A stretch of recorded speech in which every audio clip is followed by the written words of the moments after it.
पीके Jain sir, पीके Jain sir, निवडून येणं, चारित्र्य, वैचारिकता, नैतिकता, शिक्षण, निवडून येणं हाच एकमेव आजच्या राजकारणातला कॅलिबर त्याचं असणं हेच आहे का? का राजकीय नेते ह्या एका मुद्द्यामुळे शरण गेले का गुंडांना? विलासजी नमस्कार, धन्यवाद. आपल्या कार्यक्रमामध्ये फार रोचक कार्यक्रम आहे, फार रोचक मुद्दा आहे. जे मी बोलायचे होतं ते आपण सर्व बोलून चुकला आहात ऑलरेडी. प्रश्न असा आहे की हे जे या ठिकाणी जे प्रवक्ते बसलेले आहेत पक्षाचे, त्यांना त्यांचे पक्षांनी ज्या ज्या लोकांना तिकीट दिलेले आहेत त्यांना वाचवणे, त्यांचं समर्थन करणे त्यांना भागायचे आहे, त्यांच्याकडे पर्याय नाही. प्रश्न असा आहे की अशा प्रकारचे गुंड हे काय येऊन पुढे करणार आहे हे आपल्याकडून काही आपल्याला माहिती नाही असं नाहीये. बिहारमध्ये, युपी मध्ये, पंजाबमध्ये काय चाललेलं होतं आणि केवढ्या मोठ्या मुश्किलीने अशा टोळ्याचा नाश करण्यात आला, त्यांना नेस्तनाबूत करण्यात आला, हे सुद्धा आपण पाहिलेलं आहे. मुंबईच्या नंतर पुणे जे आहे हा एक मोठा ऑर्गनाइज्ड क्राईमच्या सेंटर झालेला आहे. बनत आहे असं मी म्हणत नाही, ऑलरेडी झालेला आहे. तिथले गुंड ऑलरेडी नॅशनल स्तरावर, इंटरनॅशनल स्तरावर तिथले गुंड समावेश झालेले आहेत. आता राजकीय पक्षांनी अशा लोकांना, हा आपण आता बघितला तो काळा तोंड झाकलेला माणूस जो होता तो कशा वीज दाखवून आपल्याला लोकांना बाय बाय करत होता. म्हणजे आपल्याला लाज वाटत नाही या पक्षांना. एनसीपीच्या बद्दल तर मी आपल्याला नक्की सांगू शकतो की जेव्हा एकत्र होते तेव्हा सुद्धा त्यांनी उल्हासनगरमध्ये, वसई विरारमध्ये कोणासोबत त्यांनी गठबंधन केला, कोणाला सोबत आणला, किती गुंडांना पाठिंबा दिला, तिकीट दिले हे आपल्याला माहिती आहे. परंपरागत. आता वेगळे झाल्यानंतर सुद्धा तीच परिस्थिती आहे, परिस्थिती कुठे बदललेली नाही. आता फक्त हेच एक त्याचा एकमेव हेतू आहे की कुठल्याही परिस्थितीमध्ये भीती दाखवून लोकांना दडपावून आपला उमेदवार निवडून आणला पाहिजे, हीच एक त्यांची मंशा आहे. आणि म्हणून अशा गुंडांना तिकीट दिलेली आहे.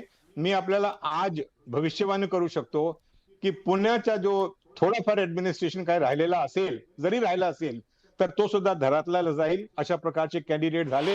उद्या हाच माणूस, हेच गुंड, याच गुंडाची आई किंवा बहीण किंवा पत्नी हे पुन्हा मंत्री झाले तर आपण बघा काय होणार आहे. म्हणजे कोण त्याच्यावर हात घालणार?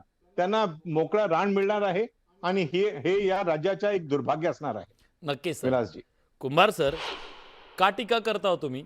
सातत्यानं गुंडांना घेतलंय ह्या पक्षात आणि हे ते शुद्धीकरणाचा कार्यक्रम चालू आहे, मुख्य प्रवाहात आणतायत त्यांना. एक प्रकारे गुंडांची संख्या कमी होणार आहे पुण्यातली. काय हवंय तुम्हाला अजून? सामाजिक कार्यकर्ते तुम्ही, हा तुमची हिंमत होते आज खरं सुद्धा? तर आमची हिंमत होते, कारण आम्ही आता म्हणजे आता कुठल्या वाटेवर हे कळायला मार्ग नाही. परंतु एक दोन गोष्टी या दोन प्रवक्त्यांनी सांगितल्या. गुन्हेगारीला इतिहास आहे, त्याला परंपरा आहे, म्हणून मग दिलं तर बिघडतं कुठे. दुसरी गोष्ट, यांच्याकडे आता उमेदवारी देण्यासारखे चांगले उमेदवार राहिलेले नाहीत.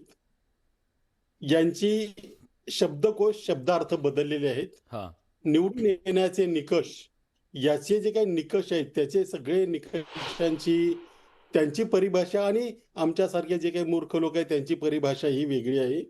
आणि दुसरी एक गोष्ट लक्षात घ्या, मी आजच्या माझ्या ट्विटमध्ये म्हटलंय की कोण कोणाला घाबरते? राजकारणी गुंडांना घाबरून त्यांना तिकीट देत आहेत की असे नामांकित लोक राजकारण्यांना हवे आहेत?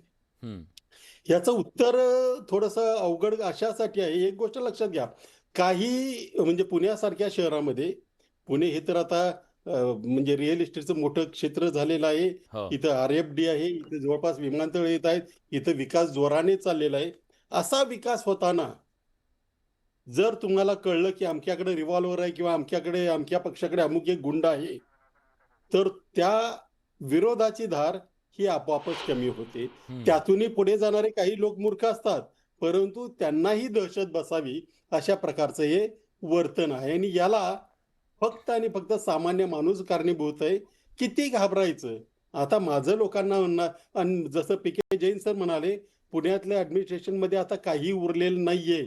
ते रसातळाला गेलं, त्याला जमाना पण झाला. सर, विजय सर, आम्ही असं ऐकलंय, खरं तर मी पुण्यात राहिलो नाही फारसा कधी, पण पुणेकर ही विवेकी आहेत, पुणेकर सुसंस्कृत आहेत, पुणेकर विचारी आहेत, हे खूप आम्ही ऐकलेलं आहे. पुणेकरांचं एक जगात वैशिष्ट्य आहे पुणेकरांचं. त्यांचं इगो हट होत नाही का असं चित्र बघितल्यानंतर? हे काय यार, आपलं नाव काय खराब करतायत हे लोक म्हणून, पुण्याची काय इब्रत राहिली, असं असलं चित्र टीव्हीवर दिसतंय. तुम्ही मुळावर घाव घातलेला आहे. हम्म, पुणेकर विवेकी आहेत, पुणेकर सुज्ञ आहेत वगैरे सगळं मान्य आहे. हम्म, परंतु मतदानाला कोणी यायचं हे सुज्ञ पुणेकर ठरवत नाहीत. हम्म. हे ठरवणारे हे जे ते मगाशी तुम्ही चित्र दाखवलीत ना, हा, त्यांचे सहकार्याने त्यांचा आता कार्यकर्ते म्हणूया, त्यांना टोळ्या म्हणायचं नाही आता. हो हो. त्यांचे कार्यकर्ते नव्याने गुंड उठलेले साहेब म्हणूयात का, गुंड साहेब. हा, आता कार्यकर्ते साहेब म्हणूया, गुंड साहेब म्हटलंच पाहिजे, म्हणूया का आपल्यासमोर ऑप्शन नाहीये. हा हा. तर अशा या साहेबांमुळं सामान्य पुणेकर बाहेर यायला अजूनही घाबरतोय.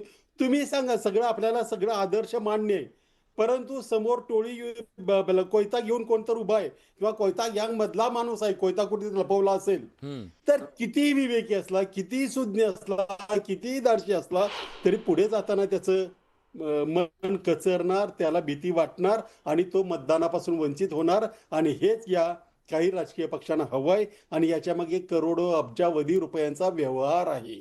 हा. त्यामुळे कोण कुणाला हवं आहे हे सांगता येणं अवघड आहे.